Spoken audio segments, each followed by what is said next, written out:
Otep à tous, bienvenue sur la chaîne des panafricanistes par essence, par conviction et par excellence. Celle des citoyens kémites par nécessité et obligation de combat. Nous sommes une chaîne qui n'est guidée que par nos ancêtres et rien que par les ancêtres qui appartiennent à l'égrégore du monde noir. Par conséquent, nous ne croyons en aucun Dieu venu de l'étranger. Toutefois, cette vidéo n'est aucunement destinée à inciter à la haine ou à la violence, car nous menons un combat qui est d'abord et avant tout spirituel, intellectuel et démocratique. Ensuite, il est politique, géopolitique et géostratégique. Contre l'impérialisme, le colonialisme, le néocolonialisme et l'endocolona, qui sont tous qualifiés de crimes contre l'humanité. Nous menons ce combat sur la base du principe fondamental que nous avons hérité de nos ancêtres kémites, qui est celui de la Mahat, c'est-à-dire solidarité, vérité et justice.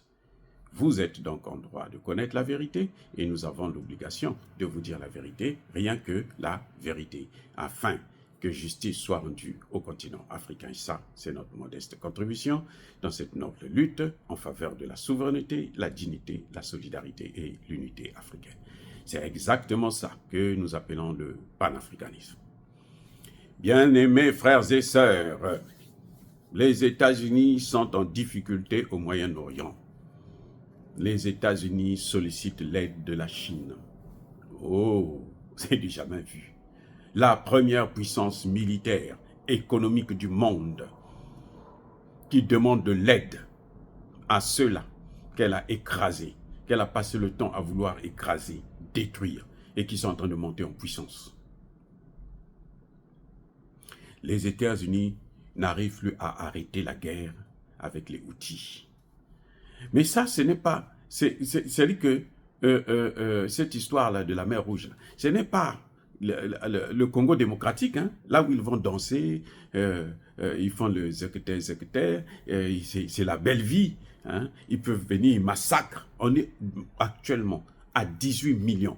Mais les États-Unis continuent à demander à Tshisekedi, va négocier avec Kagame, parce que c'est lui qui doit décider de ce que l'avenir du Congo pour nous, parce que nous, c'est lui que nous avons mandaté. Et tant que tu ne vas pas le faire, nous, on va t'écraser. Et c'est ce qu'ils sont en train de faire. On va tuer ton peuple. Et c'est ce qu'ils sont en train de faire. Là,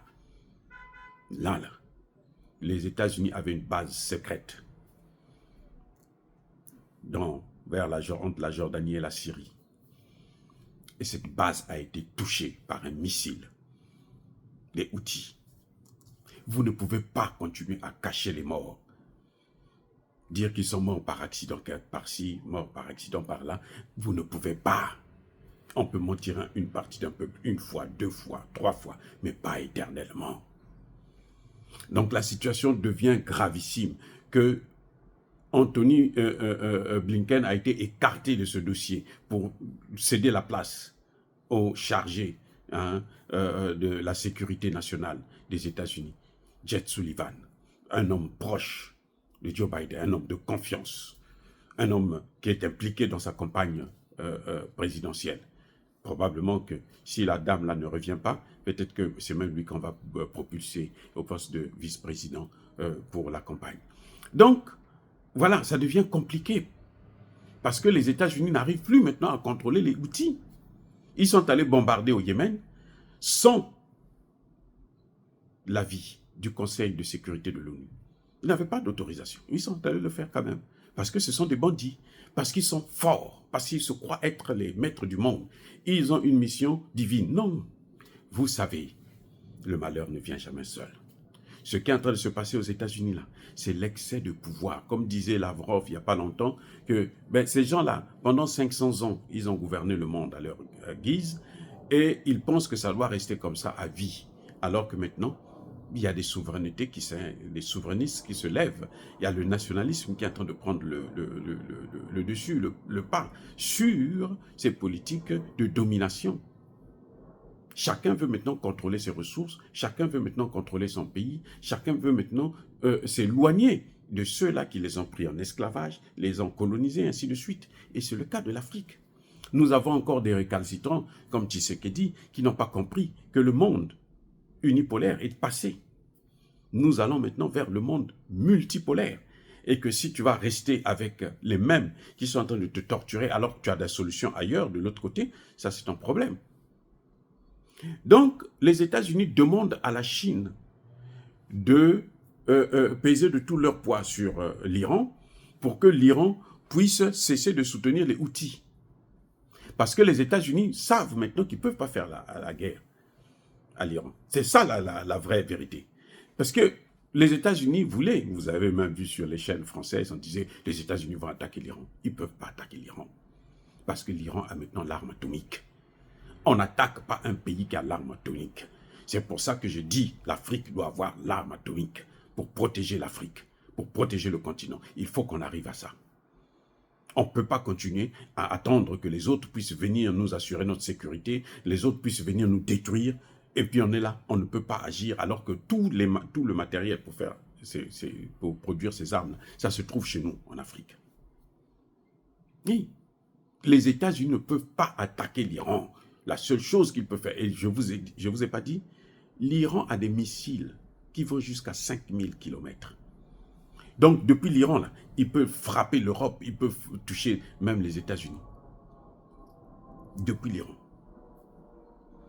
Les bases militaires américaines, là, ils peuvent les toucher facilement. Que ce soit en Irak, que ce soit en Syrie, que ce soit un peu partout. Et ils peuvent utiliser l'arme nucléaire. Donc, les États-Unis sont condamnés à négocier. Mais comme ils ne peuvent pas négocier directement, et ils ont honte d'aller se plier devant l'Iran, qu'ils ont mis sous sanctions, et qui malheureusement, les sanctions font que l'Iran produit plus d'ingénieurs chaque année que la France, que l'Union européenne, l'Iran à elle seule. Vous voyez, c'est terrible. Mais nous sommes convaincus, le ministre chinois des Affaires étrangères l'a rappelé, hein, Wang Yi plutôt, il a dit que ce n'est pas notre problème. En tout cas, ce n'est pas les mots qu'il a utilisés, mais il a dit, débrouillez-vous, vous êtes allés chercher, parce que vous croyez que c'est toujours comme ça que ça va se passer, continuez. Nous, vous êtes en train de menacer, soutenir Taïwan pour qu'il puisse aller vers son autonomie, son indépendance, au lieu de soutenir l'unification pacifique de la Chine, une seule Chine, allez-y maintenant, réglez vos problèmes vous-même. C'est pour ça que d'ailleurs, mais les Américains, en fait, ils ne connaissent pas la honte. La Corée du Nord, au moment où nous parlons là, ne fait qu'essayer des nouveaux missiles. C'est des dizaines de missiles qu'elle ne cesse d'essayer. Des missiles intercontinentaux qui peuvent attaquer, même frapper les États-Unis. Ils ont essayé ça. Ils avaient demandé à la Chine d'intervenir pour calmer ça, la Chine a refusé. Ils ont demandé à la Chine de ne pas soutenir la Russie, de s'éloigner de la Chine a refusé. Maintenant, ils demandent à la Chine d'aller parler avec l'Iran. Mais la Chine n'a pas besoin de ça. La Chine ne le fera pas. Parce que la Chine n'est pas aussi bête que ça, comme les pays africains, là, on te tape à gauche et puis tu donnes la joue droite, ainsi de suite. Non, c'est pas comme ça avec la Chine. Et les Chinois ont tiré les leçons. La seule chose qu'ils peuvent faire, en ce que les Chinois puissent intervenir un peu, mais il faut que les États-Unis puissent demander à Taïwan de se rapprocher de la Chine, de rentrer dans les rangs. Là, avec la Chine, la Russie, les États-Unis pourront avoir de meilleures relations. Or, ça, les États-Unis ne peuvent pas le faire puisque eux, ils veulent contrôler le monde. À force de vouloir tout contrôler, tout va te dominer. À force de vouloir tout contrôler, là, tout va te dominer. Ce n'est pas les États-Unis qui ont créé ce monde. C'est Dieu qui a créé le monde. Et Dieu qui a créé le monde n'acceptera pas qu'un pays, un homme, puisse se mettre au-dessus de ce monde-là et faire croire aux gens que c'est lui qui a créé le monde, c'est lui qui a tous les pouvoirs. C'est ce que vous êtes en train de voir, la chute d'un empire. L'empire qui ne veut pas mourir, en fait, ce n'est pas l'empire français, c'est l'empire otanien qui ne veut pas mourir. Parce que cet empire est maintenant attaqué au cœur même de son existence, c'est-à-dire le dollar américain, c'est-à-dire l'euro. Même l'euro là est prêt à se disloquer encore. Ils vont repartir chacun pour soi. Si ça continue comme ça. Et là, vous allez voir, entre l'Europe et les États-Unis, il y aura la guerre. Parce que les États-Unis ont commis l'erreur de plonger l'Europe dans une pauvreté, dans une médiocrité qui est sans précédent. dire cela, c'est inciter à la haine ou à la violence. Non. Yaba colère V. Nous, on est là pour que l'AES puisse avancer, pour que l'Afrique puisse s'en sortir et puisse reprendre son histoire en main. Soyez bénis, abondamment bénis, par le Dieu des Kémites et par nos ancêtres angélisés. Mais que tous ceux qui persécutent le continent africain le pillent et le déstabilisent, qu'ils soient noirs, blancs, chinois, arabes, juifs, indiens ou qui qu'ils soient punis, maudits, foudroyés, neutralisés, écrasés, effacés par le Dieu des Kémites et par nos ancêtres angélisés. Vive l'Afrique éternelle, j'ai dit et j'assume.